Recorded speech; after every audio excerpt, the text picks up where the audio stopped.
We are honored today to have 3 countries represented. And if you will notice, we have a slight change from a panel from 3 years ago, but we have the same 3 countries represented. But the key players, I shouldn't say that, the chief actuaries are here. So I'd just like to, I'm going to do a minimal amount of introduction, and I'll turn it over to the panel members. From the UK, we have Adrian Gallup with the Government Actuaries Office, or Department, or EGAD, or is it GAD? GAD, okay. We then will follow up with a presentation by Canada, which I will let Jean-Claude introduce their team. And then last but not least is the U.S. Social Security Administration, headed by Steve Goss and Mark Bai. Okay. So with that, I will turn it over to Adrian to present a viewpoint from the UK. Okay.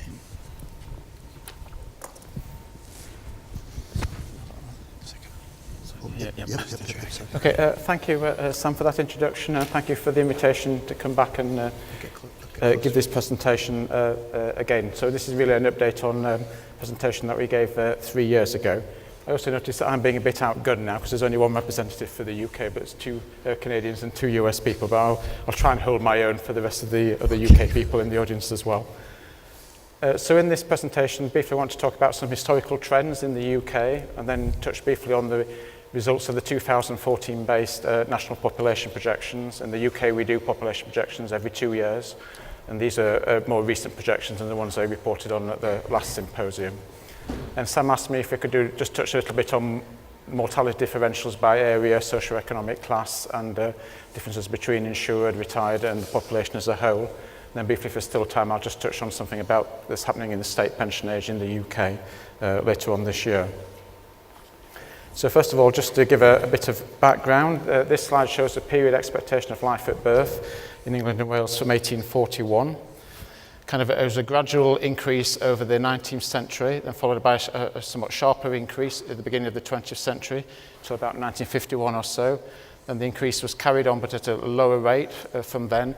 But the last few years in the UK, and I think also in the US and Canada, there's been very little improvement in life expectancy at birth. You also see that similar patterns. This is life expectancy at age 65. So here there was practically no improvement in the 19th century. Then from the beginning of the 20th century, almost linear improvement for females, but a very slow improvement for males, and males was lagging behind here. Then from the 1970s onwards, males have been catching up with females. So really I think this is a period where male mortality was lagging behind female mortality for some of the reasons that we've heard other people speaking about: smoking patterns, males beginning smoking and smoking more heavily than females in the UK. Also things like males not now being involved in heavy industry in the UK as well.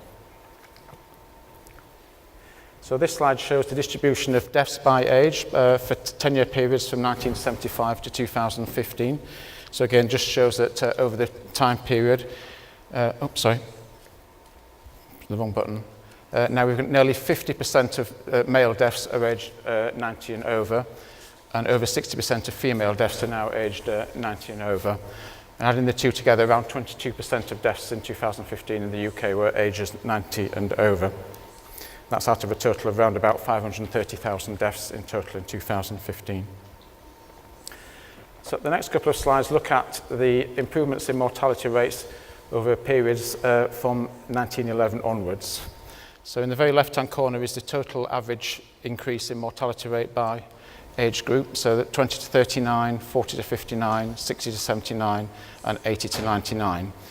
So this is based on data from the England and Wales National Life Tables, which are produced over about each census. So these ones all cover 3 years. So the 1911 tables cover data for 1910, 1911, 1912, and so on.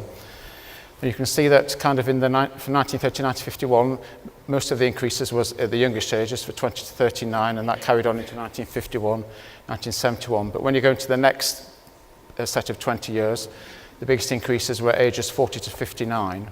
Because these age groups are kind of in 20-year groups and the period is also in 20-year groups, you can see these are basically the same people aged on. So this is showing kind of a cohort effect, and you can see that was then carried on into the next period, 1991 to 2011. So all these three groups showing the highest rates of improvement are the people who were born at the same 20 years of birth. However, since 2010 onwards, there's been a marked decline in the rate of improvement in England and Wales, and also we're not seeing this group, the 80 to 89, pushing up higher than the other ones. So there's a question about whether we're seeing changes in mortality over the last few years. And again, this is a similar pattern, just as for females. So again, you can see the same thing.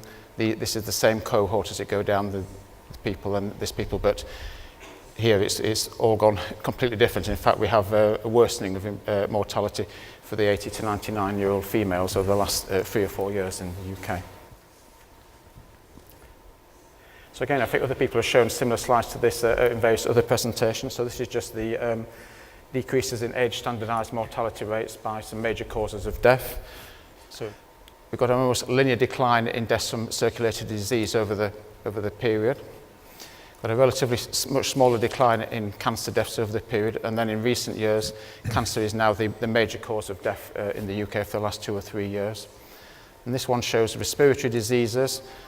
The trend here is again sort of downwards, but there are some kinks in the graph because of changes in the way that deaths involving pneumonia in the coding things that are coded. So sometimes the numbers of deaths have gone up because of changes in the way the cause of death is coded. And again, you get a very similar pattern for females, more or less the same, but just all lower rates. So this slide is showing death rates for people aged 75 and over. So again, we've got the circulatory disease up here, we've got relatively flat ASMRs for cancer, all other causes. We've got flu, which has been going down, but in 2014-15 there was an uptick in that one, and that's possibly one of the causes why we're having some worsening mortality in 2015. But one of the thing that has been going up and has been commented on another way is deaths from dementia and Alzheimer's, which was much lower down there and has increased over the last kind of 10 years and so on. And in fact, this is partly due, we think, to the greater willingness of people to put down dementia and Alzheimer's on death certificates, that people die from those. There's also been a push in the UK that people with Alzheimer's and dementia should be diagnosed as a target of at least 2/3 of people who have dementia or Alzheimer's should be diagnosed as having those diseases as well. So again, you can't really see this. This is just showing more recently age standardised mortality rates. So again, you can see there's been a decline till about 2011. Then there's very little change in 2012, 2013. There was a decline again in 2014, and then this uptick in 2015 for both males and females. And just to show that one in a different way, the next few slides, if you look at the red line here, this is the number of male deaths in the UK. These have been standardised by taking the 2011 population distribution and multiplying them by the age-specific mortality rates in each year. So starting, I can't read this one, starting in 2002. So you see gradually, this is going down to 2011, and you could actually fit a relatively good trend line that fits that going down. When we then add on the data for 2012, you can see that it's now gone off to the right, so we've gone a long way off trend. And similarly, if we add on the data for 2013, so these two here are 2012, 2013. So there's been a much slowing down in mortality improvement in those 2 years. We then go on another year and add in the data for 2014. And now that's back kind of broadly in line with the trend. So if you say 2014 was a year that was on trend. Then we look at 2015. We've gone back up again to the levels of 2012, 2013. So this is kind of raising a lot of questions into the UK as to whether we're actually seeing a change in the rates of mortality improvement in the UK, whether this is just a blip. As has happened in the past, we've seen blips like this before, but then generally in the next year they're cancelled out and everything goes back to trend, or whether this is an inflection point and perhaps increases in longevity are slowing down in the UK. So just give a bit more information. So as I said before, the leading cause of death in the UK, England and Wales and the UK now is is cancer. So nearly 28% of all deaths were due to cancer, 26% of all deaths due to circulatory diseases such as heart attacks and strokes. However, if you break this down into kind of smaller groupings, these are done in line with some WHO recommendations. So for males, we've got the highest cause of death is still heart disease, and dementia is the second highest cause of death. For females, dementia and Alzheimer's is the highest cause of death, then followed by heart disease. So this has changed a bit from 2014 when heart disease was actually the highest cause of death for males and females. So the next, I was talking about why death mortality rates hadn't improved in 2015, and in fact for some ages actually increased in 2015. ONS have published some data which shows the numbers of deaths by month of registration for people aged 75 and over in 2015. So the solid line is the numbers of deaths in each month in 2015, and then the dotted line of the same colour is the average number of deaths in the same month from that cause of death. So again, looking at these ones, you can see that particularly so for Alzheimer's, a much higher number of deaths in 2015 at all months during 2015 than the average over the previous 5 years ending in 2015. And similarly, at the beginning of 2015, there was a much higher number of deaths from respiratory diseases. And then later on, it's kind of more or less on line with the average. For circulatory diseases, in fact, it was a bit lower than the average over the last 5 years, so it looks as though there's still improvements happening for mortality by circulatory diseases than the other causes. There's higher numbers of in 2015 than the average over the previous 5 years. So as I was saying, one of the reasons that have been put forward as to why mortality rates in 2015 improvements have stalled is that there's a much higher number of flu cases in England and Wales. There's certainly a lot more admissions to hospital, a lot more incidences of flu in care homes, and it's thought that the strain of flu that was prevalent then was one that affected older people more than younger people, and it's also thought that the vaccine that was available that year wasn't particularly effective. So all these things have led to kind of very high rates of death from flu in that particular year. So that's just giving a kind of some background to what's happening recently in the UK. So then briefly just to go on to the last set of mortality projections. So in the UK we do the projections by projecting rates of improvement in mortality and then applying those rates of improvement to the base year, mortality rates for the base year. In this case the base year is 2014. So it's like I call it this a four-step process. Basically we estimate what the current rates of mortality improvement are by age and gender by analysing the trends from 1961, in this case up to 2013. Then we then set a target rate of mortality improvements for some future target year, which is the 25th year of the projection period. And in these set of projections, it was 1.2% per annum at most ages, slightly higher for people born between 1920s and 1930s, and lower for people born before 1922. Then we've got various assumptions about how we get from where we think we are now to where we think we're going to be in 25 years' time, and then what's going to happen after 25 years' time. So here again, so the blue and the red lines are showing, these are what we estimated the rates of improvement were by age in 2004, between 2013 and 2014. So the blue, this line is the males, and this line is the females.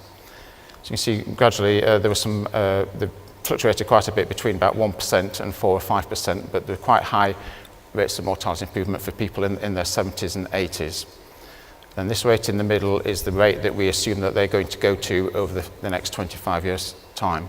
So you can see in most cases, this is a decrease in improvement over time. So we are projecting that rates of mortality improvement will decrease from what they were in 2014 at most ages. Then the other two lines, these are the low life expectancy variant, where most of the rates of improvement in 2039 is 0. And this is our high life expectancy variant, where most of the rates of improvement are 2.4%.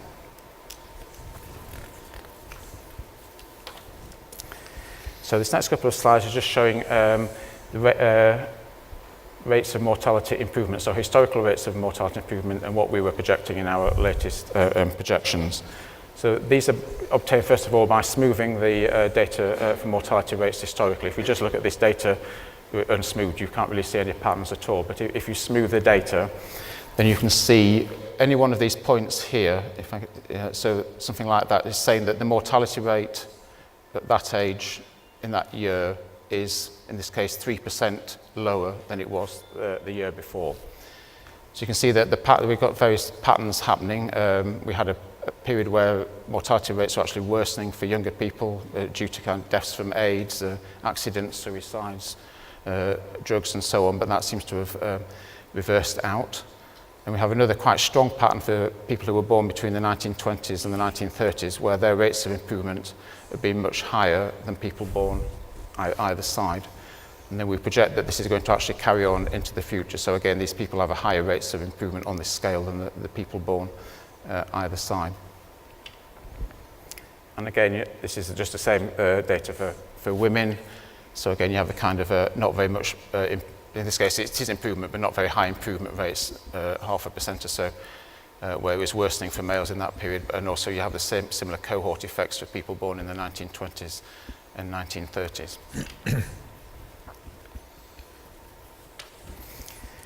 So this is just one of the things about, it's just showing about what the kind of average annual rates of improvement are. If we look forward for n years going forward in the projections, and what the rates of improvement actually were, if you look back the same number of years going backwards. So for instance, if you look at the going forward 20 years, for males aged 0 to 99, kind of average standardized rate of improvement, annual rate of improvement is 2% per annum. The previous 24 years up to the projection period, it was 2.4% per annum. So these are all broadly similar or a bit lower than what was experienced historically for males, whereas for females they're all a bit slightly higher. So the next couple of slides then just put the results for the UK in context with other countries. So these were the period life expectancies at birth in 2013 for some selected countries. The figures in red are ones where their life expectancy was higher than the life expectancy in the UK. And in particular for females, we're kind of relatively low down the list of countries in terms of life expectancy at birth. Kind of the only one that's lower than us is the USA. I think the USA and Canada projections here are the Population Bureau projections, not the ones that Steve and Jean-Claude do. But when we look at 2060, we can see that the UK is much higher up the list compared to the projections carried out by lots of other countries. We're not the highest rate, but if you compare this to the starting position, in fact, we're projecting much higher increases in life expectancy than a lot of other countries. So the next slide is just showing how sensitive the assumptions are if we assume some other rates of improvement. So just to give an example, so this is a 1.2%. These are the actual figures from the projection. So period life expectancy at birth, 84.1 years for males and 87 years for females in 2039. If we'd assumed 1%, it would have been 83.8, 86.7, and so on. And then similar figures here for age 65, it's 2039, and then in 2089. And the bottom two here are ones where I've tried to redo the figures using the latest figures that are being used by Steve and by Jean-Claude, which I think are around about 0.8% generally on average over the whole period, which seems to tie in with this one in that you're getting figures here that are very similar to what we would also project if we used 0.8% in the UK. But obviously the further you go into the future, there's a much bigger differences in the assumptions if you use a different assumption. Now, the 2012 and 2013 experience was kind of worse than the trend as I showed earlier on. So comparing the 2014 projections to the 2012 projections, the 2012 projections just had data to 2011. The 2014 projections have data in there for 2012 and 2013. So this one just is showing the differences in the, again, period life expectancies at birth for different countries. So you can see that for birth for males, projections are around about 0.3, 0.4 years lower than we were projected previously. And for females, it starts out about 0.3, 0.4, but ends up something about 0.6, 0.7 years lower. And again, you get a similar pattern at age 65. That's then going to ask questions about when we add in the data for 2014, 2015, even if we keep the same long-term rate of improvement, are we going to see reductions again in life expectancy at birth and at 65? You may well ask, well, how good are the projections in the UK? So this slide is just showing from a publication that ONS did last year and showing the results of projected life expectancy at birth from different sets of projections against what actually happened. So the black line, this is actual life expectancy at birth over the period, and then these various lines are different sorts of projections. So that's the projection, the 1971 base projection, 75 base projection, and so on. So you can see that in all the cases, possibly apart from the 2012 base projection, that we've been kind of underestimating the increase in life expectancy, and certainly about 10 years ago so we've been taken to task for being much too pessimistic. People were saying, why are you not projecting much larger increases in life expectancy over time?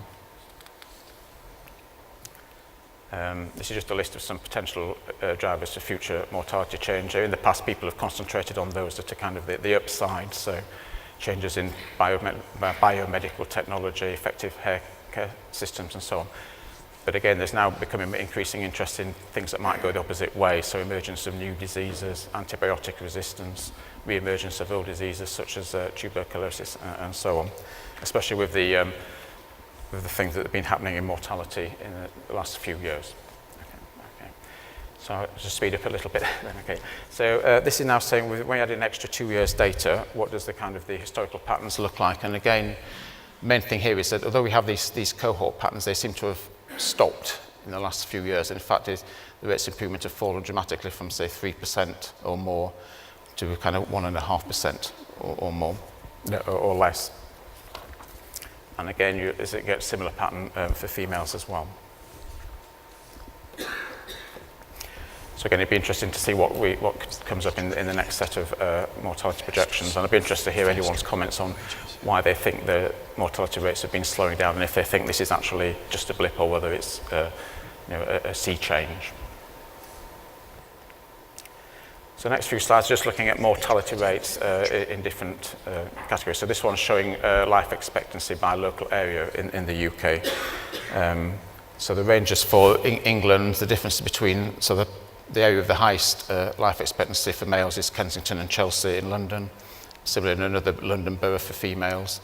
And the lowest life expectancy for in England and Wales for males and females are both in Manchester. And there's about a 5.5 year difference in life expectancy there. It's quite interesting in some areas that sometimes the lowest and the highest life expectancies in Wales and in Scotland are actually more or less adjacent to each other.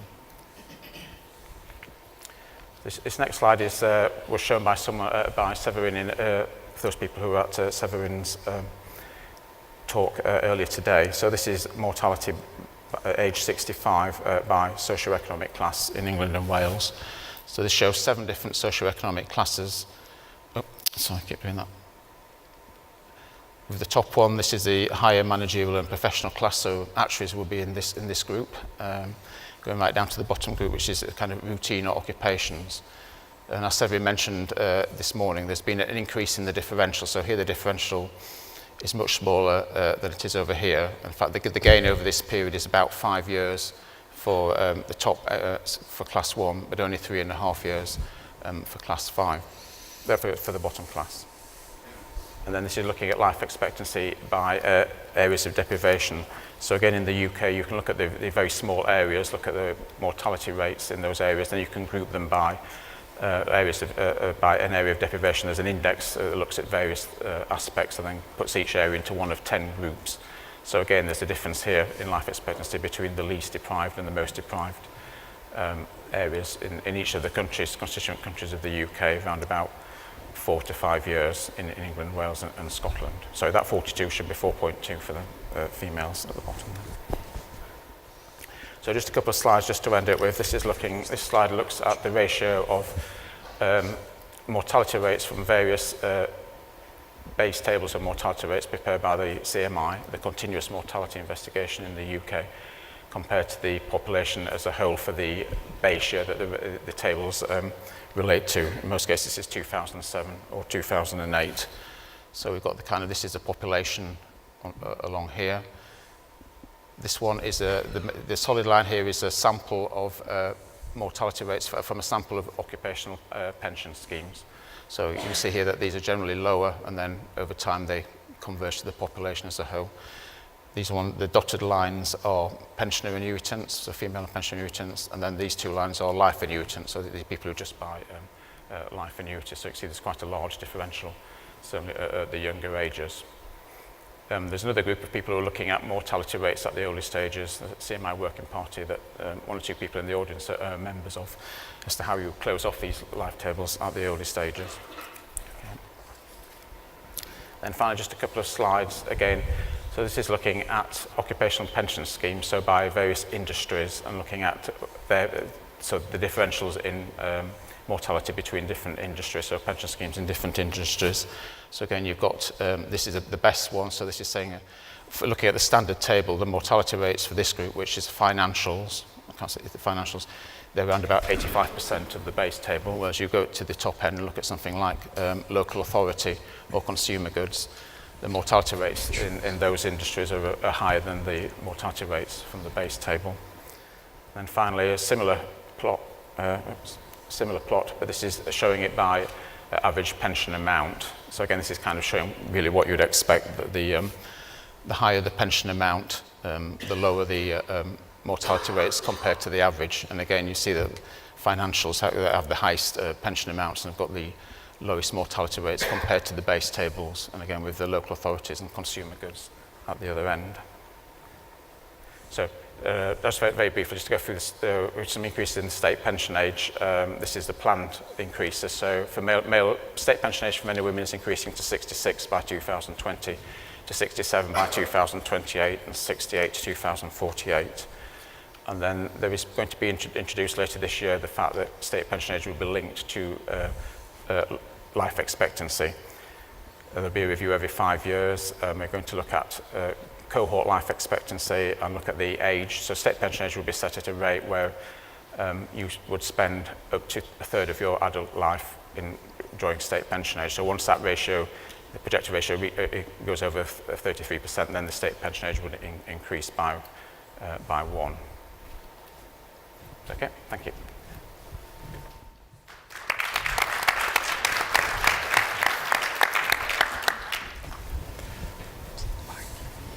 Good afternoon. I am Annie Saint-Jacques, Actuary at the Office of the Chief Actuary in Canada. I'm pleased to be here today to talk to you with Jean-Claude Ménard, Chief Actuary of the Canada Pension Plan, the Old Age Security, and Federal Public Pension Plans in Canada. So here's a brief outline of the presentation we have for you today. I will first talk about how we develop the population mortality projection used for the most recent CPP actuarial report, the Canada Pension Plan actuarial report.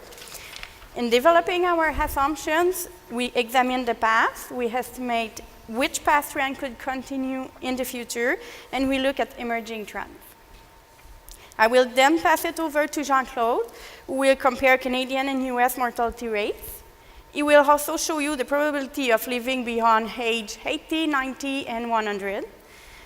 And he will even provide some example of what is mathematically needed to achieve a life expectancy at birth of 100. He will conclude with the long-term financial sustainability of the CPP.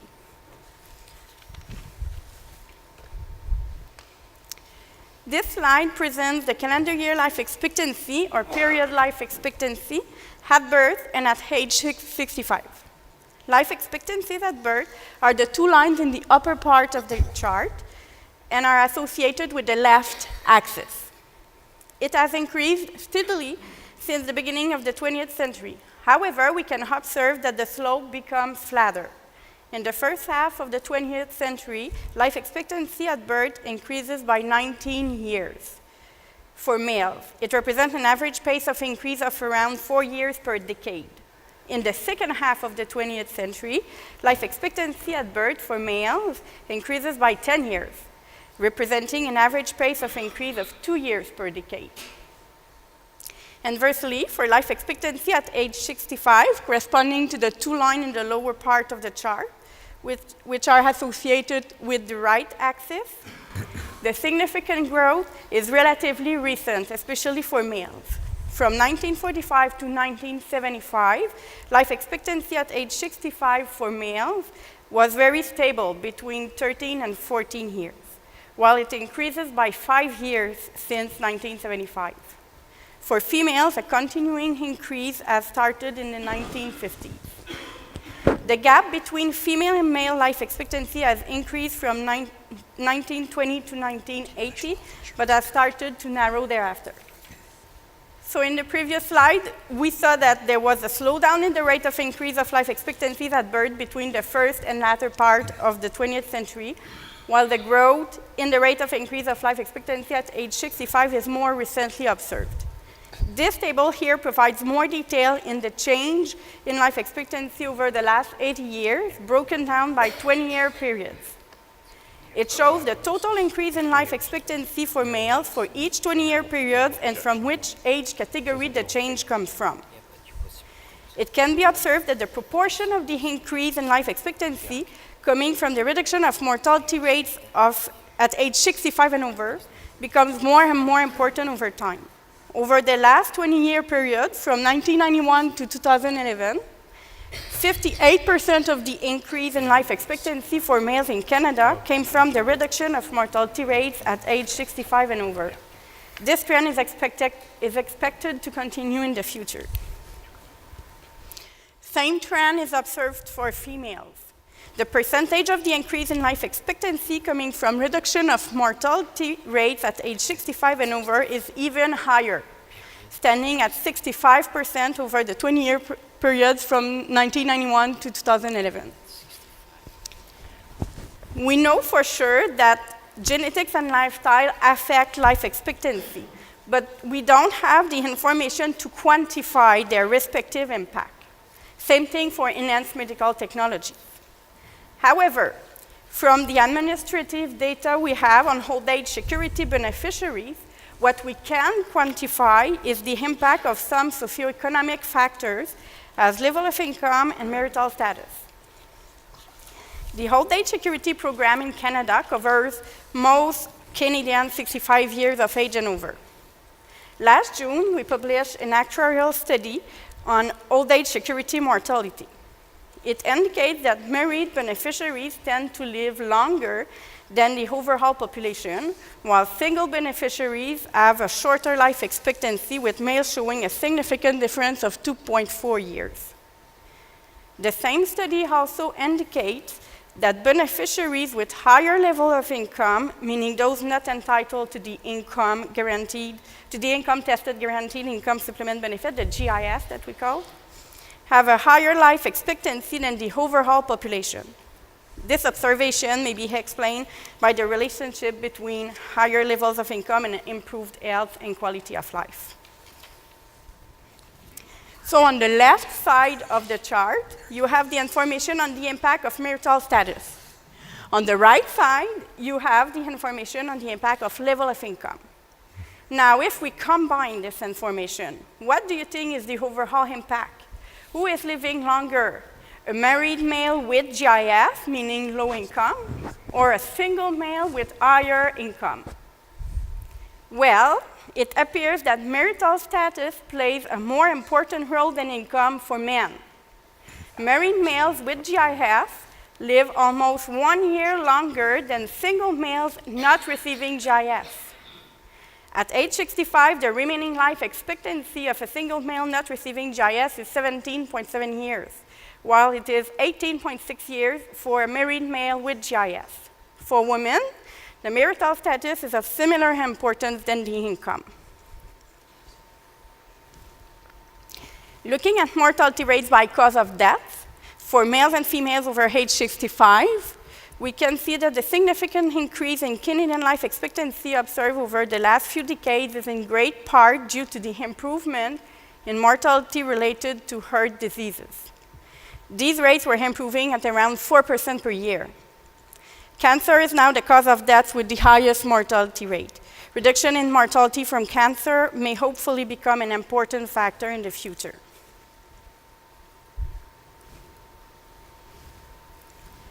In determining the assumption for the last actuarial report on the Canada Pension Plan, we used the information from the Canadian Human Mortality Database, which is available only up to 2011.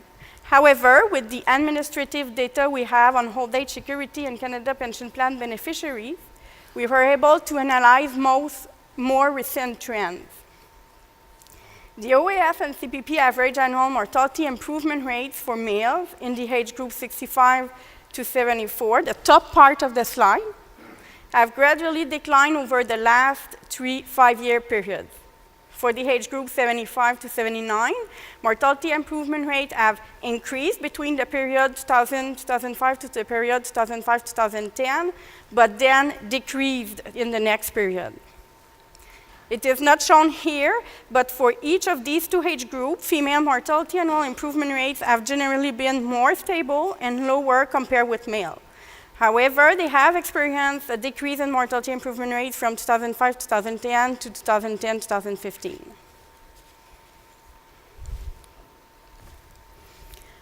So while we may make an educated guess on how the mortality rates will evolve in the short term, how to make assumptions on the ultimate mortality improvement rates.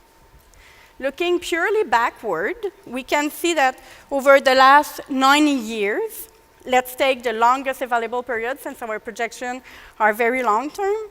The average MIR for Canada were 0.9% per year for ages 65 and over and 0.6% per year for ages 85 and over. Here we have the average mortality improvement rate for age group 65-74 for males in blue and females in red. It shows both a portion of the historical data and the projection. For the short term, 2012 to 2014, as mentioned earlier, we considered the decreased trend observed in mortality improvement rate for OAS beneficiaries. The assumed ultimate rate is 0.8% for both male and female. It is based on the analysis of the past Canadian trends, but there is also judgment on what extent mortality can be improved in the future, considering analysis of possible drivers of future mortality. For the convergence period between 2015 and 2031, it follows a cubic function based on the CMI mortality projection model of the UK. This is the historical heat map for Canadian males. It is the historical 15-year moving average based on CHMD data. So the red represents high improvements between 4% and 4.5%. The orange represents smaller improvement in the next 0.5% range. Then comes the yellow, followed by 2 different shades of green, then blue, purple. As it could be seen, in late 60s, early 70s, the mortality rates among young males increased significantly. It is the purple spot on the heat map. We believe that this phenomenon was caused by increase in accidental deaths, caused in particular by unsafe driving. Deterioration in male mortality could be observed in mid-90s for males aged between late 20s to early 40s, and this one is related to AIDS. Another interesting phenomenon that could be seen on this slide is the cohort effect for males born approximately in the 1930s and 1940s. These cohorts experience higher mortality improvement rates than those born before and after. The part on the right of the dotted line represents our projection of the MIR. The light range area between age 65 and 75 is now closing and is being replaced by yellow.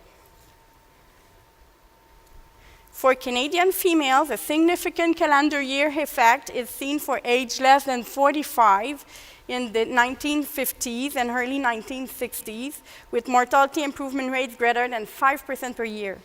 It is believed to be related to reduction of mortality as a result of giving birth. The recent historical improvement rates are more moderate. Jean-Claude will now take over the presentation.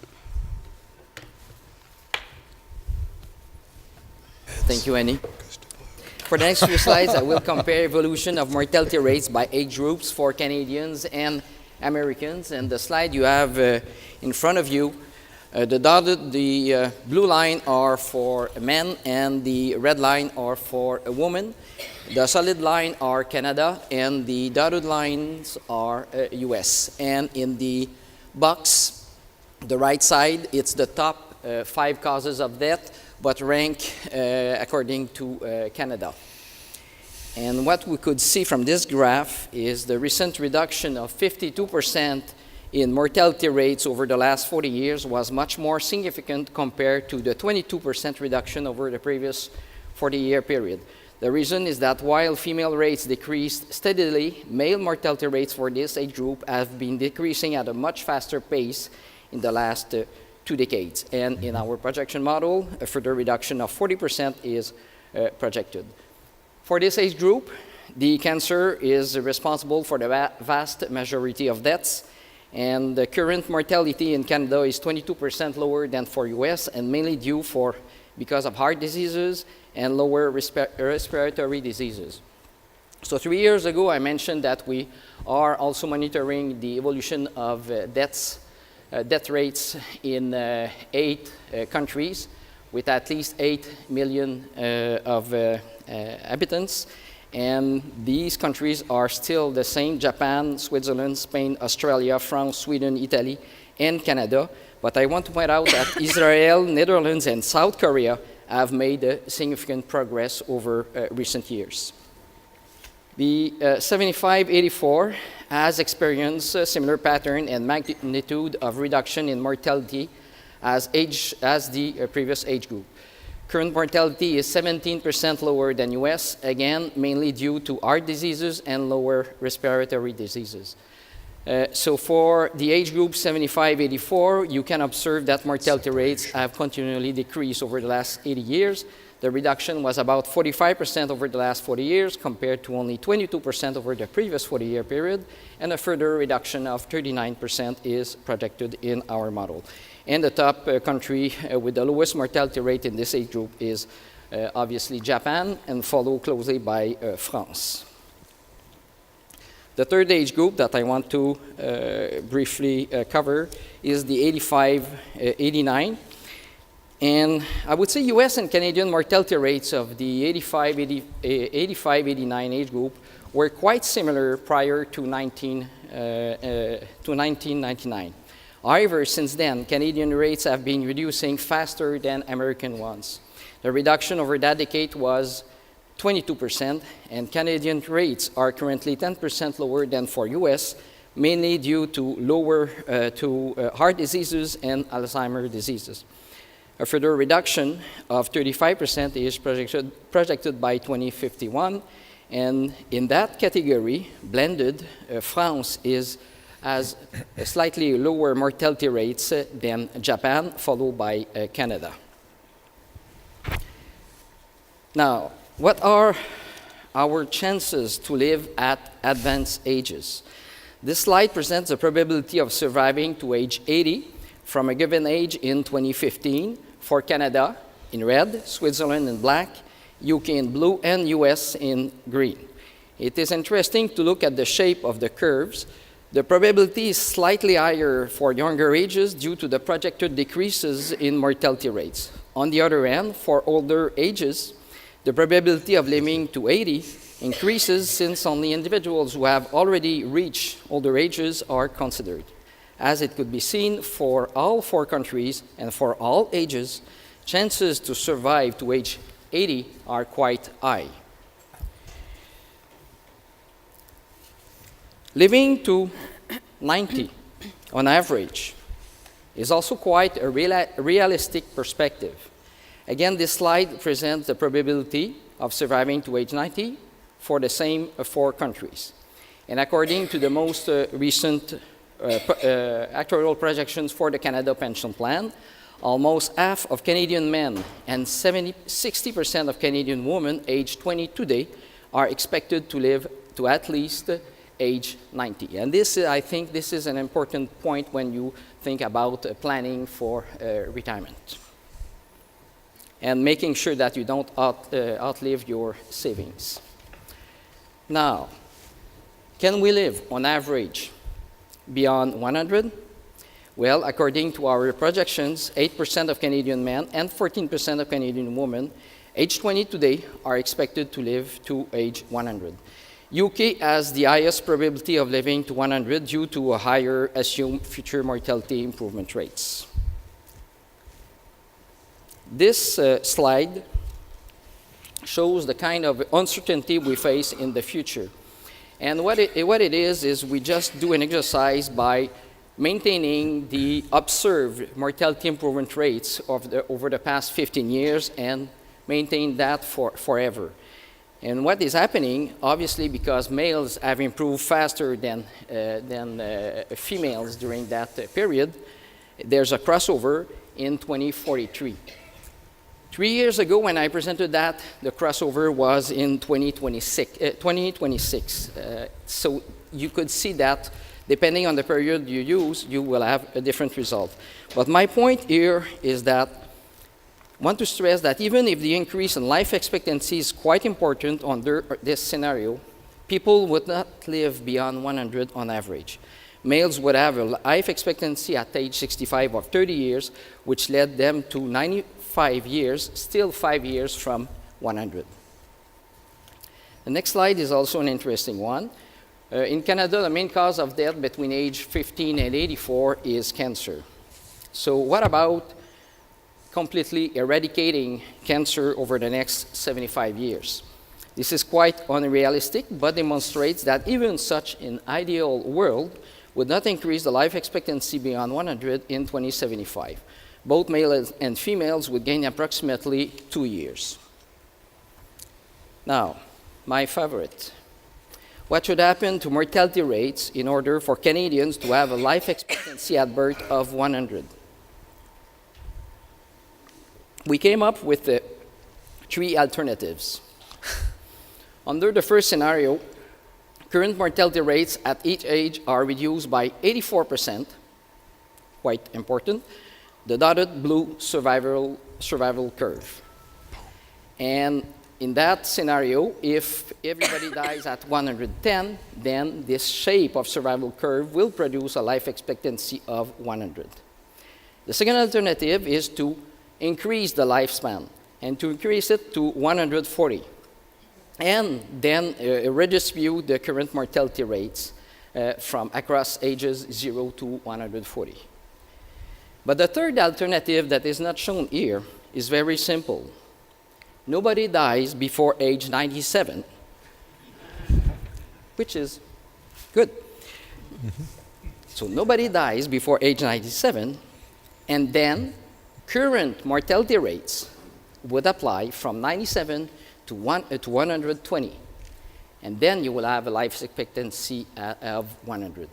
This shows how high are the probability of dying as you approach age 100. So to live to beyond 100, if we wish to live to 100 today, on average, we either need to reduce current mortality rates dramatically or increase our lifespan. In our view, both routes are not very likely. And according to our projected mortality improvement rates, if mortality rates decrease at the same pace as observed over the past 15 years, a life expectancy of 100 would be attained only after 2200. If mortality rates decrease at twice the pace observed over the last 15 years, a life expectancy of 100 would be attained in about a century. So what is the impact of living younger on the Canada Pension Plan? So the top line is the best estimate assumption, and we project a cohort life expectancy of, at age 65 of 23.3 and 25.6 for males and females, and you have the minimum contribution rate required to sustain the plan with these life expectancies. And this is about 3 years more than it is currently the case with the mortality rates of 2016. And a low and high cost scenario are also presented. Of course, with lower improvements, the contribution rate is lower. With higher improvements, the contribution rate is higher. The last one is, if we assume that there's no mortality improvements in our model, then the contribution rate will be 9%. So it's still the difference between 9 and 0.8%. That's the cost of the future longevity improvements that we have in our model. To conclude, over the next 20 years of projection, about 70% of increase in life expectancy at birth for men will come from the reduction of mortality rates past age 65, and for women, this proportion is about 3/4. Projection of mortality rates is a difficult exercise. since future mortality rates are highly uncertain, especially for people older than age 90. Despite increased longevity of the Canadian population, the CPP is expected, or the Canada Pension Plan is expected to be sustainable over the long term, based on the most recent actuarial report tabled before Parliament in September 2016. So thank you, and Annie and I will be pleased to answer any questions you might have. 23 minutes, okay. Can everyone hear me? I'm tall, so I never know. So what I'm going to do is I'm going to go over the first 10 slides, and then Steve can wake you up for the rest of it. No. So here's our first chart. We really like to highlight how, with Social Security, the age distribution is very important. So this slide here shows our historical in black, and then our intermediate alternative projection. But then in blue there, or I guess it's like a blue-green, we have if the TFR remained at 3 after 1964, and pink is if it's at 3.3. So you can see here most of the issue is actually caused by the decrease in the fertility rate. Here's our next slide. These are various methods. I forget what session I was in, but we've seen these before. Basically the age setback, a very early method. Lee and Carter, where they did age and sex. Life expectancy at birth, just extrapolating that trend. And mortality rate by trend, all ages. CBO used to do that, and the 2011 technical panel for Social Security also recommended that. And then we have reflecting changing conditions, so improvement by cohort, the CMI model, and the SOA's recent adopted model. And then we do an age, sex, cause method, and our recent technical panel in 2015 agreed with that. I think there's someone right here who was on that panel. So extrapolation by age and sex, Lee and Carter, basically just fit the average trend for certain groups. So basically this means that the age gradient never changes. So there's no deceleration possible in mortality decline without adjusting it. This is an interesting graph. The two things to highlight here are if you look at under age 15, that's where most of the bars tend to be higher there, actually, maybe all of them. So that's important. But also, the green bars are from 1936 to 1954, and that's basically when antibiotics, good economy was happening. They tend to be very high in all ages. And the blue bars, well, once again, like the turquoise, 1968 to 1982, pick that up after Medicare and Medicaid expansion. So those are important things to note, some period effects. Here's the max life expectancy from, well, Vaupel originally had that, but this is actually, you have to pardon my French, pun intended, but Vallon, Nestle, this is their graph. This actually goes way back, all the way to, what, 1790, is that what that says? Yeah, 1790 through 2000. So you can see here how extrapolating a linear trend doesn't really work. There's separate periods. And life expectancy is most affected, well, life expectancy at age 0 is most affected by the lower ages. So basically what's happening here, that first point, is if you keep pushing it downwards, you're going to need accelerating rates of decline in order to keep it linear. So there you go, extrapolating all ages the same, so that'll ignore the age gradient, and substantial bias for population age distribution. And so once again, there we go. It's very important to us to look at things as a cost of percent of taxable payroll. So we really need to pay attention to those age gradients. And I forget what the crossover age is. Was it about 40? About 35. 35. So if we actually have less mortality decline before age 35, it'll actually, well, less, I'm getting things flipped here, but less mortality decline actually raises cost at the younger ages, but more decline at higher ages raises costs, so that makes sense, because you're going to have people on the rolls longer. So here's the age gradients for Canada in green. UK in purple or magenta, whatever you want to call that. I don't know what's showing up there, yeah. And then the US is in blue. So you can see each country has experienced the age gradient. The first graph is from 1929 through 2009, and the second one is more recent, just 1982 through 2009. But you can see in each of the colors how it goes down over age quite a bit. All right. So extrapolation by cohort. There was this paper, The Phantoms Never Die. It's a really good read. It basically says if you have misreporting, it says more than this, but misreporting of age continuously, you're going to see improvement in certain cohorts that maybe shouldn't be there. That was one of the things. I can't remember everything else in it. I read it about a month or two ago. There's also, so post-World War II births, when you see that improvement in the cohorts there, they did have the antibiotics young and then statins later, so maybe that's explaining it. And the other thing to consider here is if cohorts are healthier at X, is it that there's less healthy people there, so now maybe they shouldn't continue that higher trend? Who knows? So we definitely see more period effects in the US, more so than our UK and Canadian counterparts.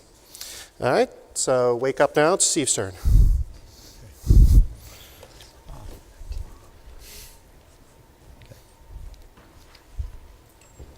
Well, thanks, Mark. I'm not sure that exactly that it's going to be the wake-up time, or is more going to be to put you to sleep. But anyhow, well, you know, again, hey, well, thanks for Society of Actuaries for getting the 11 to 100 going once again every 3 years. What a good deal.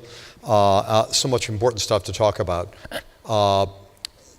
Mark left off here on slide number 5, you know, extrapolation by cohort. And the thing, just what I really sort of emphasize about this is what Mark was sort of suggesting is that if we have a cohort that is really experiencing much better mortality, much lower death rates up to a certain age, 50, 60, 70, the question is, why did they have so much lower death rates up to that age? Is it because they're just inherently a way healthier group, in which case they'll probably continue to have lower death rates than the prior cohort at every higher age? Or is it because of interventions? Like maybe statins. We've kept a lot of people who might have died from cardiovascular or other reasons up to a certain age, kept them alive. They may be, hey, you know, sort of like a compromised group at that point. So at some age later on, because we've maintained these people alive with their compromised health condition, we may actually have higher death rates than the prior cohort after a certain age. And I think that's, in looking at some of Adrian and John Claude's material with some of the heat maps, you can see how with some of the cohorts that had some real red periods going on for a while, maybe more recently, they have not been having so much red. That is rapid mortality improvement compared to the prior cohort at some of the higher ages. So I think the jury's out on this. We have to see what's going on, but really there's two different possibilities about how this could work. The projections by age and sex, Mark mentioned, this is sort of, you know, how one can do it. The projections by age, sex, and cause is what we really do, and, you know, John Claude, Adrian, everybody nowadays, I think, is looking a lot more at cause-specific projections than we used to. We have a little comparison here, actually, of the projections that we typically do, taking into account cause-specific, versus, for instance, the Lee and Carter method. I assume everybody's very familiar with the Lee and Carter method. A good friend, Ron Lee, came up with his friends a long time ago, and this is not something that is gone. It's a methodology that's looked at and used very, very much. In fact, very recently, Ron grabbed our mortality rates that we had historically from the Social Security Medicare database and put them into his model, replacing the stuff from the human mortality database, which we have a little actuarial note up on our webpage showing that there really is some differentiation between what's in the human mortality database death rates at higher ages compared to what we've had in the Medicare, and it really raises some questions about that. We've been looking at that along with the folks from out of Berkeley and working on the HMD. But what we found, though, was quite interesting. When Ron put in his projections, he ended up with some results where he had faster overall mortality improvement, but as Mark indicated, his projections tend to say whatever the historical rate of improvement it is for each age and sex grouping, just maintain that into the future. So it maintained the rather really very, very substantial age gradient, very rapid mortality improvement rate at younger ages and much less mortality improvement at older ages. His methodology maintains that absolutely into the future. Ours compresses that distribution. We'll have a little bit more on that on just a slide coming up.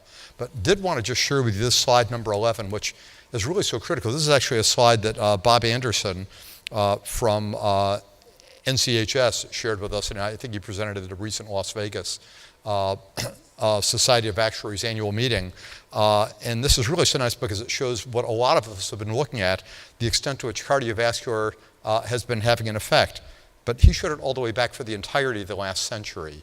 And there's been a tendency to look at just what's happened since 1950 in many arenas here, at least in the States. And you can see, wow, heart disease just dropped like a rock. Heart disease is amazing. It's obviously the vast majority of the contribution towards the dramatic mortality improvement in the latter half of the immediate past century. But you can see what happened in the first half of the last century, that heart disease was rising like crazy.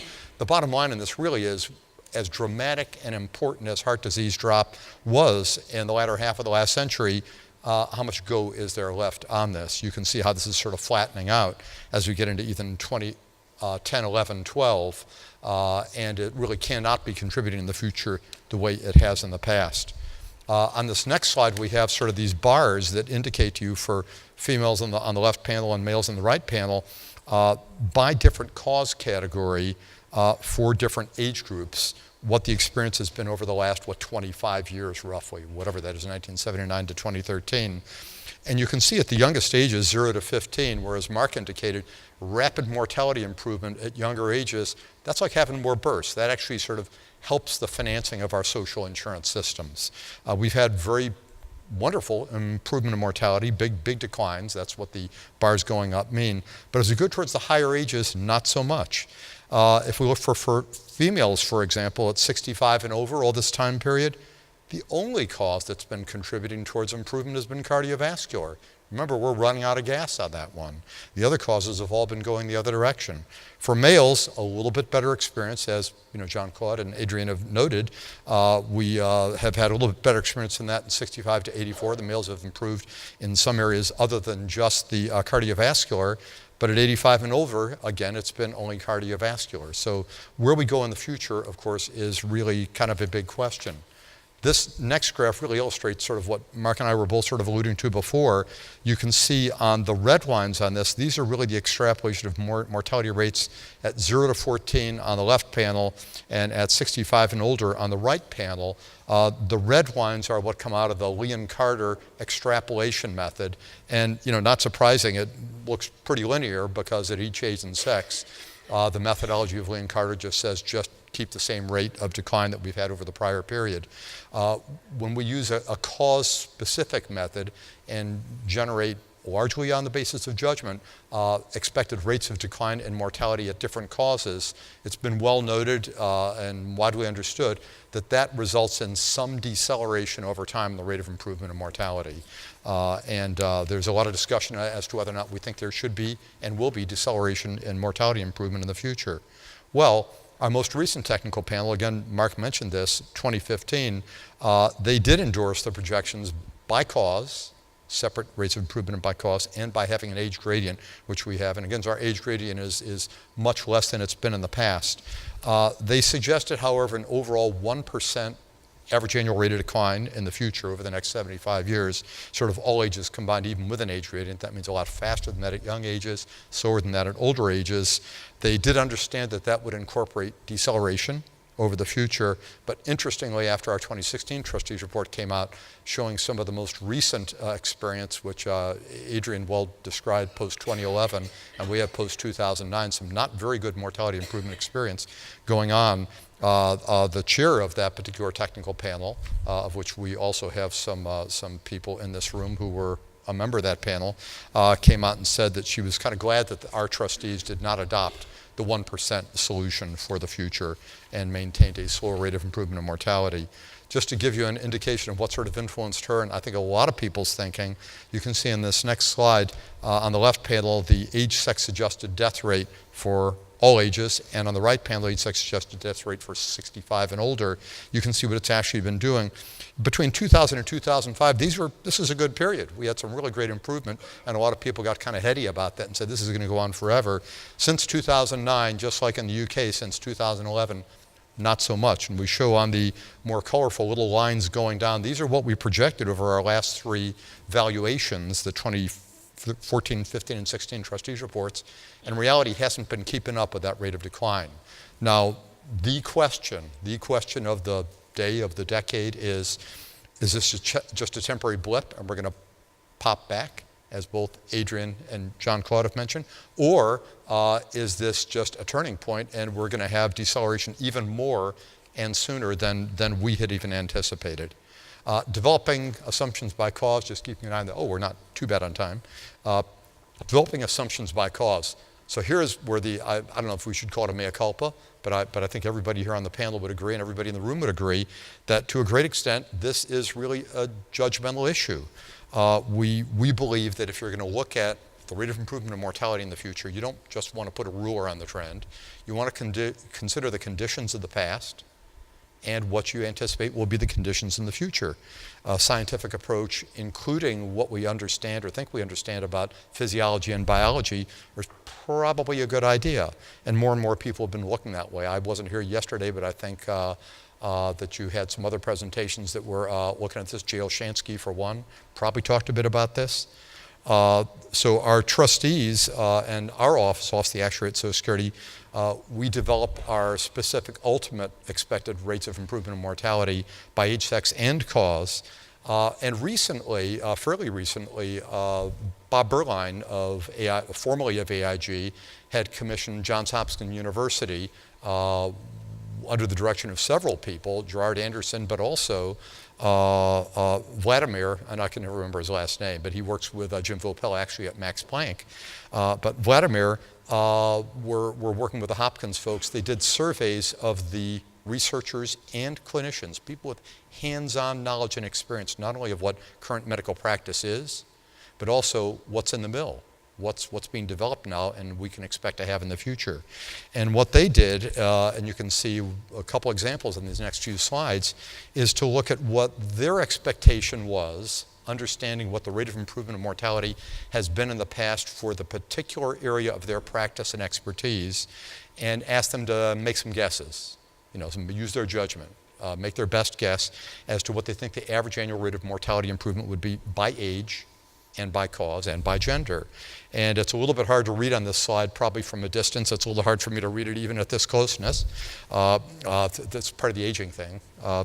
But you can see here on this particular graph, this set of bar charts, we have again the female panel on top, the male panel on bottom. We have the different ages and the total.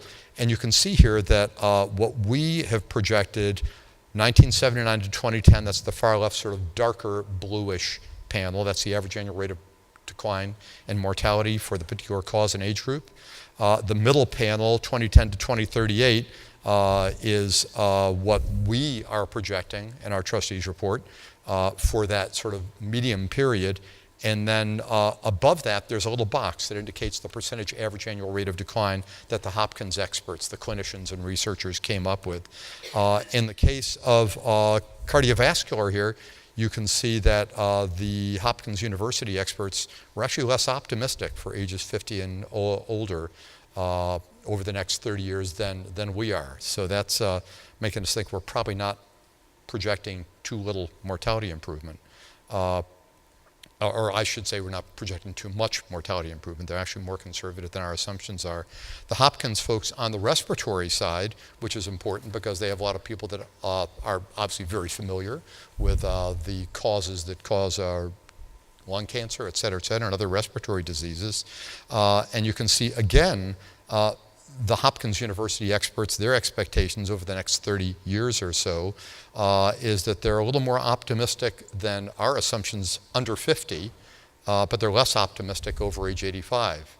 Again, remember, more optimistic at younger ages, that is faster mortality improvement, actually for the sake of our social insurance systems, which are largely funded by the workers today, paying in to pay for the elders and the disabled also today.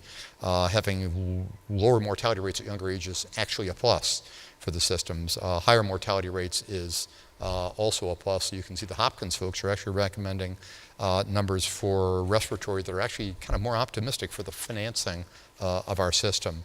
The final one I think that we have by way of some indication of the comparison between us and the Hopkins folks is for cancer, for malignant neoplasms. And you can see here that their expectations were very, very similar to ours. And now here's the thing that I really have to tell you about this. Two things about the Hopkins study. First of all, go check out your NAAJ subscription, because it was in the fall of this most recent year that they were published in there, and all these results are in there from that period. And the other is, when we first heard about this study going on, Bob Berline called up, and he and the Hopkins folks stopped over to our place over in our Baltimore headquarters, and we talked for a while. We were really shocked at the results they were getting and how similar they were to ours, because we had never published or made available our sort of our midterm sort of, next 30 years rate of improvement in mortality. We'd published our ultimates, but not the midterm. And they also said, Social Security? They'd never looked at our rates in any case. Okay, so question, how do future conditions how might they affect, what future conditions should we consider? I think, I forget whether it was Adrian or John Claude mentioned smoking. We have had the same experience, obviously, in this country where males started and stopped smoking sooner than females. So we're hoping that we're going to have a little bit of a boost from females as they are getting away from smoking on this. Of course, we're worried a little bit about this, what it's called vaping, that younger people are doing, where apparently there's not such good expectations on that basis. Obesity is clearly an issue. People have not well understood that, but we think they are coming to understand it better. There was some earlier material, and we have some material also on difference in mortality levels and improvement rates by earnings levels. Now, health spending was the subject of one of the earlier panels immediately before this. Sam was discussing that, and there are some of us that believe that health spending will have a lot to do with where we're going in the future. And of course, there's the human limits question, which again is another point of debate. Well, on this next slide, just looking at obesity for a second, this is a slide that Sam Preston, University of Pennsylvania, actually shared with us at the time of the 11 technical panel back a few years ago, and it was showing how the obesity rates in the US were growing at the same time for all ages. He also said that they were all kind of perplexed because people were saying, increased obesity at high ages didn't seem necessarily to be correlated with higher death rates. Well, we all looked at this, scratched our heads, and we said, maybe there's a cumulative effect to being obese for a longer period of time. And since the rates were rising at all ages, this means the big increase in around 2000 for people at 65, that same cohort was not elevated in prior years, so they were only recently obese. The death rates by career average earnings, this obviously is very important for us in our projection because the benefit levels in the US Social Security system depend upon your career average earnings. We've actually done some analysis here. You can see the bottom quartile, that is the lowest earners on a career average basis, have higher death rates, but you can see their death rates have actually risen across the 1990 to 2010 time period, whereas the death rates have actually decreased at the highest income quartile. So the differential has actually gotten somewhat bigger on this. Now, as for the spending on health, a lot of discussion on that. This next slide shows you the top line is the percent of GDP in the US that is expended on health, services, research, all of that. And the red line is what it would be if we exclude Medicare. Well, the top line is the big thing. That's what we're spending. Interesting that since 2009, that level has kind of flattened out. And that's maybe coincidentally, that's the period in which we've had kind of a flat line also on the rate of improvement of mortality. A couple of big bursts you see on this also around 2003 and 2009. And the expenditures on health as percent of GDP, those are 2 years in which we had really dramatic drops in mortality rate. Maybe coincidence? Maybe not. One other item here about the health expenditures, and we don't know where we're going. We're talking about the future here, but you can look historically from the documents that we put together for our trustees on the first two bars. These show the relative rate of growth in spending per Medicare enrollee the annual rate of growth in spending per Medicare enrollee relative to the annual rate of growth in sort of output per worker, sort of like their earnings, what they're producing. And you can see the spending per enrollee was growing about 3 to 5% faster than the output per worker up through about 2010. But in the future, we're projecting it's not going to be growing at all. Now, that's a pretty massive deceleration in health spending per enrollee in Medicare. Question, might that have some effect on the rate of improvement in mortality? Some think no, some think yes. Pretty near a final thing, I'm at 0 minutes? Okay, or one minute or what, okay. Pretty near the end here is, you've seen this particular couple of graphs here. We've got one for males, one for females, the sort of so-called squaring of the survival curve. We've been moving along on this. This is not on a cohort basis. This is on period basis, I believe. So these are all kind of like data that are in here. You can see how it's squaring. We're not moving out that omega a lot. Might we in the future? Aubrey de Grey, everybody know about Aubrey de Grey. Aubrey thinks we're going to have that pill. And maybe the Ponce de Leon pill is coming. I guess some of us can hope it'll come real soon. But at the moment, it looks like we are looking at a squaring of the survival curve, which I think suggests, as we say on this final slide, that we have to understand the future conditions. There's a persistent age gradient. We should avoid a simple extrapolation. We would suggest, got to look at the changing conditions in biology. Deceleration does seem not only likely, but like virtually certain. And I guess the one final little thing that I would sort of point out is that we were actually, I guess, should I say lucky?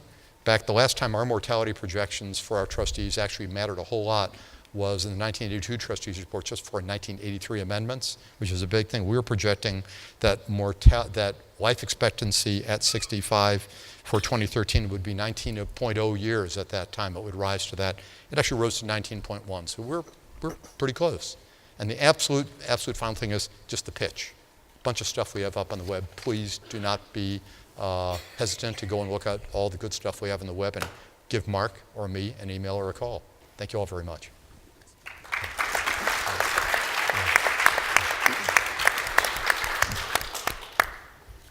Thanks to all the presenters for keeping on time, which allows us about 20 minutes for a Q&A. So we'll start lining up with your questions.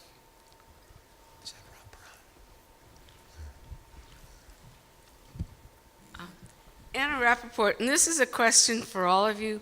One of the hallmarks of living to 100, and I've been to every one of them, has been controversy. And so I'm going to ask each of the three countries if you, and I haven't really heard very much controversy since I've been here, if there are any points about the current situation that you all think are really controversial, or any points of controversy that we should be thinking about.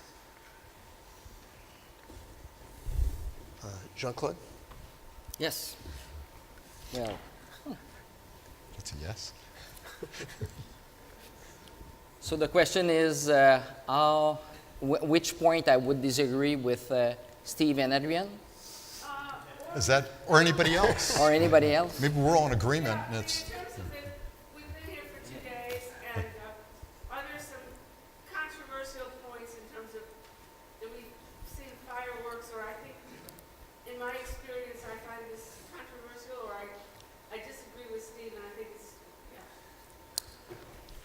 If you go back to slide 18. of whose? My presentation, sorry, our presentation.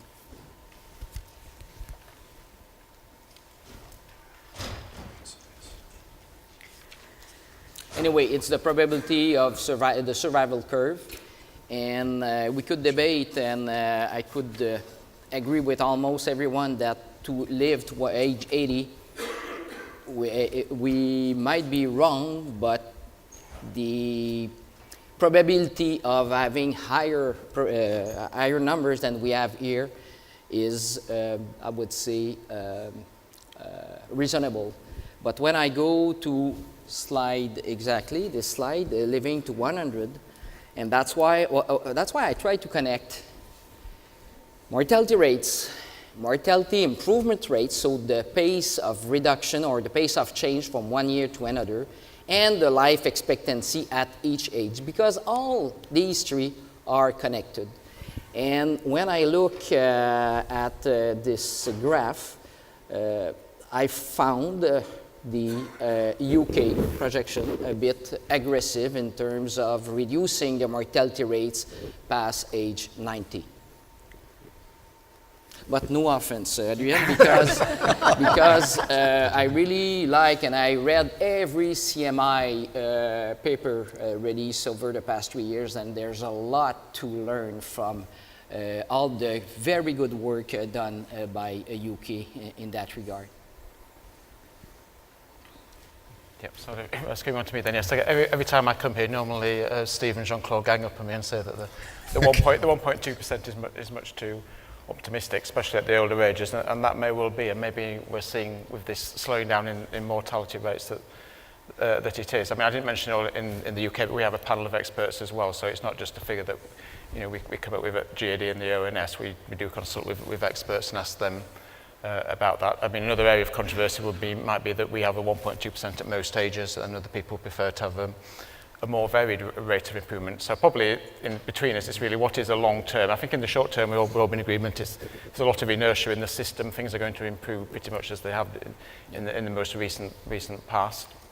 But over the longer term, it's much more difficult. And I don't know if Jay's in the audience. He probably take exception with the way that we do the projections now, because we keep the 1.2% constant. After the target year, whereas maybe I think it was about 15 years ago, before we used to reduce what the improvement rates would be over the long term. So we have a target rate, then it would kind of halve over the next 10 or 15 years, and so on. It may be that we should be going back to something more like that. That's it kind of in terms of the projection. And the other question is obviously whether there's a limit to life or not. And I think from what people have been saying here earlier, if you took the consensus of people in the room, there'd probably be that there's going to be a rectangularization of the survival curve, but we're not going to see the maximum age increasing very much unless there's a kind of a shift in the why people age, or some big technological thing that's going to come along and change that. Steve or Mark? Well, I guess I would suggest that, I think as Adrian suggested, and Jean-Claude too, that rectangularization and that there is an omega, it might be a little bit plastic, but there's pretty close to a real omega. Some of the articles, is it 115, is it 120, 122, whatever. We're probably not going to go way beyond that. I think the areas where there is still a little bit of controversy is, will there be deceleration in the annual rates of decline in mortality? And to what extent are we going to have an age gradient? And I think some of the evidence from Canada and the UK is suggesting maybe almost what you might say is sort of like a coming back of the age gradient. There's the old saw about how, people under 50, if we're careful, we can probably keep them all pretty much alive, but we're all going to die someday.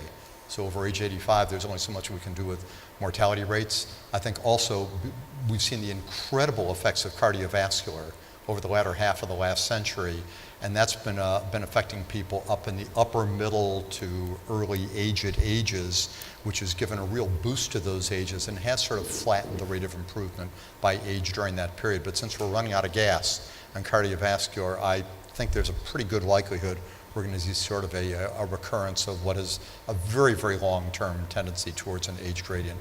And to the deceleration, unless Aubrey de Grey is right, and all of us are hoping he is, he's going to come up with something quick, but unless we have some really massive breakthroughs along the lines of what Jean-Claude was putting forth as a pure hypothetical of limited, sort of like a Ken Manton cause elimination for cancer concept, unless we have something really dramatic like that, which we probably shouldn't be banking on as our best expectation, but unless we have something like that, it seems pretty likely we're going to have deceleration, but not everybody agrees with that. Yeah, hi, Rob Brown. We all know that people who are wealthier live longer. So people who get big pensions from Social Security are going to live longer than people who get small pensions from Social Security. So let's think about two actuarial valuations. One actuarial valuation uses two mortality tables, male, female, with all the improvements built in. The other valuation uses 6 mortality tables male, female times small pension, medium-sized pension, big pension. Doesn't the 6-table projection give you a higher indicated rate than the 2-table projection? By higher indicated rate, you mean a higher cost for the system? Yeah. Yeah, and that's what we have. So you've got, We don't do it by having different mortality tables. We have a factor that actually causes our average benefit to rise faster than it would if everybody survived with the same probability after they reach retirement age. Are you Okay. talking about the program itself or our projections? I'm talking about the trustees' report, Yeah, the actual. bottom Yeah, line. yeah, and that's exactly right. In our projections, when we project our population going forward, we don't differentiate the survival as would be the most direct approach. We don't differentiate the survival by career average earnings levels, but what we do is to say that if, as you all know, we have a cost of living adjustment based on the CPI. If everybody survived with the same rate in a given cohort, the average benefit for that cohort would just rise with the CPI as people got older and older and older. We have looked historically at how much faster than that the benefit tends to rise because largely differential mortality, and we have a factor for that going in the future. So we're reflecting exactly the effect you're talking about, Okay. Rob. And UK and Canada? I think it's slightly different in the UK because we don't project people. Basically, we take well, for the basic pension, everyone gets a basic pension anyway, so, and it's not a large amount, so if you're just looking at the basic pension, there isn't really going to be a large differential, so it's not something that we would directly allow for. And in Canada, we take into account the fact that people with high pension live approximately 2 years longer than with low pension. So we recognize that at the valuation date, but we apply the same mortality improvement rates to both low, middle, and high pension. And the reason is when you look at the empirical or the historical evidence in Canada, there's not the same trend as in the US and UK.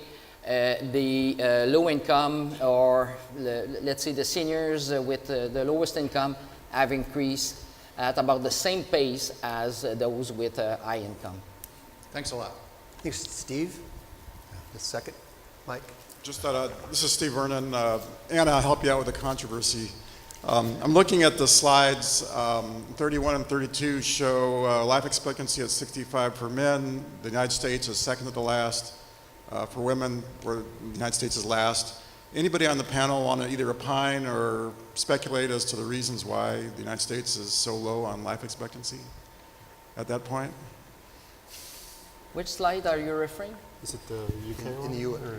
Did you have In the U.S. Okay, I think It wasn't, we didn't have international. you have the slide? It was Adrian. Yeah, Oh, the UK's one, okay, yeah. and I'm pretty sure. I don't think you have to refer to the slide. I think you can ask the question of Yeah. why U.S. life expectancy is lower than most developed countries. Our populations are different. Is it slide 25? At least on the one I was looking at, it's slide 31 Of 32. Adrian's slide. Of Adrian's, okay. I don't know. Slide, are they numbered? I don't see. I think it was the Canadian presentation. Oh, is it? Yeah. Yeah, so if you go on the, yeah, it's one on the Assuming In John the Claude's. appendix. Oh, in the appendix? Not Okay, appendix. yes. the Yes. appendix. The international comparison? Right. Okay, good. Yes. Yeah.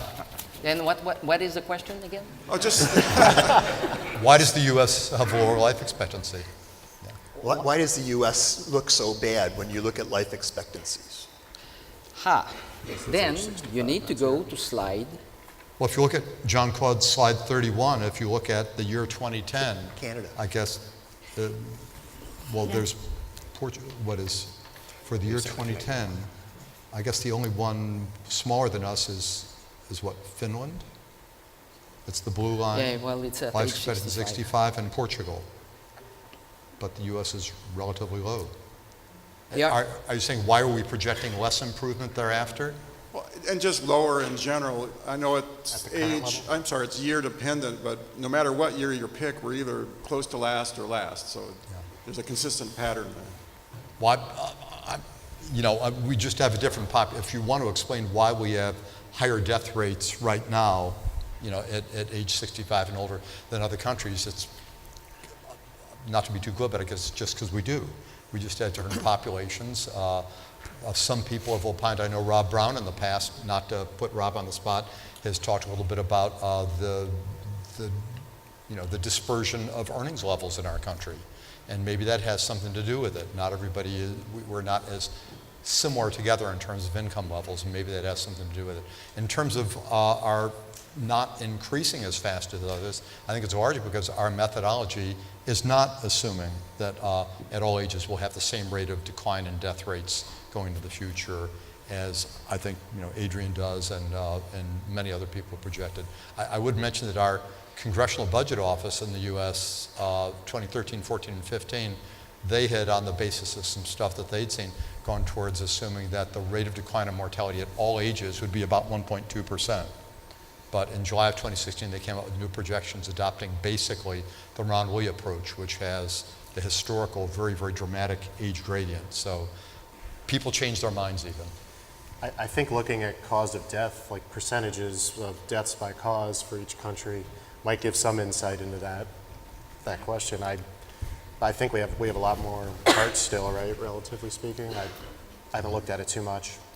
There's a number of papers on this topic, and I attribute a significant factor is involved with smoking histories. If you look back in time in the 40s, 50s, and even the 60s, U.S. prevalence of smoking, cigarette smoking, is higher than in any other country. Even though it's decelerated a lot, and so therefore it's no longer the highest, at the important ages, they're significantly higher in terms of prevalence. It's not the only factor, and Sure not. Yeah. Well, I would like, from a Canadian perspective, to say one could argue that the United States have a lot of room for improvement, and there might be a catching up process later on. But when I say that, then the 2016 trustee report is not valid. But I'm not doing this report. The second point I want to make is the disparity of income that has increased tremendously in the United States. The 3 points: disparity of income, universal health, basic health care coverage. I read some very disturbing news when the Obama Health Care Act has been implemented, and because my understanding is that states could remove the impact of this on their state. The third is obviously the guaranteed income supplement that we have in Canada, which is much, much more, well, expensive, but more broader than the SSI in the United States. So my point is you give a basic income to all Americans or all Canadians, and you will likely achieve a higher life expectancy. Yeah, and to the one point that John Claude made, which is basically the Jim Vaupel point, that countries that have lower life expectancy at birth, which is kind of an interesting metric in any case, than others, like the U.S. now does, he would suggest, well, so we have catching up to do, so he would assume we should have much more rapid improvement rates in mortality. On the other hand, if we happen to have a lower life expectancy in the U.S. than some other countries now, there are obviously some reasons for that, many of which we could all speculate on, Steve. Be interesting to hear your views too. And I guess the question is, what is it that we're assuming is going to disappear that is causing us to have higher death rates and lower life expectancy and to cause us to catch up, other than just a belief that maybe that'll happen? Paul? Thank you. Yeah, I'd like to, it's Paul McCrossin. I'd like to build on Rob Brown's point by bringing three factors together: income, education, and marital status. Because it seems to me that what's happening right now may be that society's fracturing. And marital status is becoming more prevalent among high income, high education, and less prevalent among low education. And the question I have really is, to what extent have you looked at the possible breakdown of the composition of society? Because all of the work seems to assume almost a steady state society, and yet we can see, well, the 1% and the professionals getting more and more of the national income and the rest getting less and less. observations? Well, Paul, I would just suggest that what you're talking about, I'm not sure all of us would be as negative about where we're going on that, but some of the limits you're suggesting too, I think would speak to the possibility of deceleration of mortality improvement.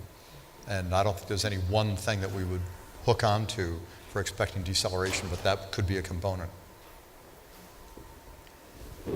Any other comments? Jay?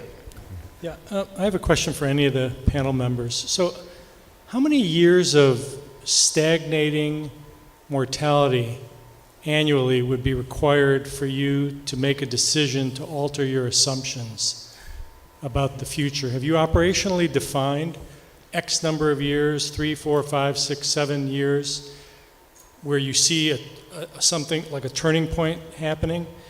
Is there an operational definition of a turning point that any of you are using? No, there isn't in the UK. I think it's something that people are just thinking about now, because as I said before, normally when there's been 1 or 2 kind of bad years, normally you get a good year that comes along afterwards. So when in the past when there's been a couple of bad years, we usually assume that you're going to get a good year the next year. We don't know yet what 2016 will look like. We have data on the numbers of deaths, but we don't have the ex-post risk, so we don't know whether 2016 is kind of a back-on trend. In terms of the projections that we do in the UK, if we get to, as I tried to show in the other one, when we had the 2 bad years in 2012, 2013, that did have an effect on the projections because it lowered the starting rates of improvement compared to what we were projecting for 2014 in the previous projections, and higher the base mortality rates as well, so you kind of get an automatic downward push even without changing the long term. I think the more difficult question is how many years of poor ones do we want now to change the long term assumption? I mean, we could say we could have 5 or 10 years of poor mortality now, but there may be reasons why we think in 25 years of the rates of improvement are going to be higher than they are now, or going to stay the same as we assume. I think that's a much more difficult question that we need to start thinking about now that we've had these years. But Jean-Claude or Steve? Yeah, okay. First, the starting point is always based on the last 15-year average for all age group. Then the judgment call is on the long-term improvement. We have 0.8%. And another judgment call is how many years to go to 0.8. And in our case, it's between 25 years. What we found this time is, for the first time in recent history, for actual reports for the Canada Pension Plan, is that we were a bit too aggressive on the 65-74, which is a bit counterintuitive because I thought that 65-74, it's easier to reduce mortality rates in that group than the 85-89. So then we readjust accordingly, but at the same time we saw a pressure. Even if we say that mortality improvements have slowed down, we have seen for the 85-89 higher improvements than we thought, so we strengthened this assumption. But really, we decide the assumption short-term, mid-term, and long-term by age group. The other thing is we have introduced also the methodology of CMI, that's the cubic functions. In other words, it's not a linear decrease. So if there's a cohort effect, for example, for the males, we are recognizing faster, higher improvement rates at the beginning of this 20-year period, and for women, it's different. That's all I have to say. I would just offer, well, first of all, thanks for the point in the question, Jay, that as Jay and probably a lot of people here know, that we at Social Security and our trustees have been under a lot of pressure for a few years now, suggesting we should have much more rapid rate of improvement in mortality. And I think our view has been, I've just put it in terms of being like a shock absorber and this kind of thing. These are extremely long-term projections.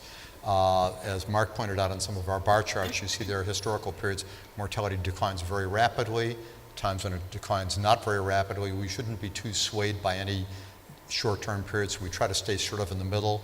I would say at this point, I think we're pretty comfortable with where we are in terms of our projections. It's more modest improvement than most, but I guess my supposition is that maybe some of the other countries if they continue having the kind of experience we've seen over the last several years, if that persists at all, they'll start coming back a little bit more in that direction. The last question? Yeah, in the U.S. in particular, are you expecting the gap between the higher income and the lower income to continue in the future to widen or stay about the same? Or when you apply those factors, what are your expectations for the future? Gee, that's the toughest question of all. And again, it's really speculation. At this point, what we're projecting really is that the gap in relative mortality by career average earnings is going to stay about where it is. It has been expanding. Some think maybe it could come back together.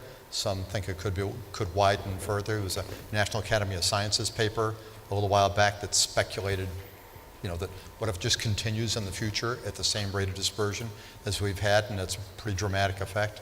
At this point, we're just assuming we're going to lock in at that. So who knows? Please join me in thanking the panelists for their presentations. That's not a demo.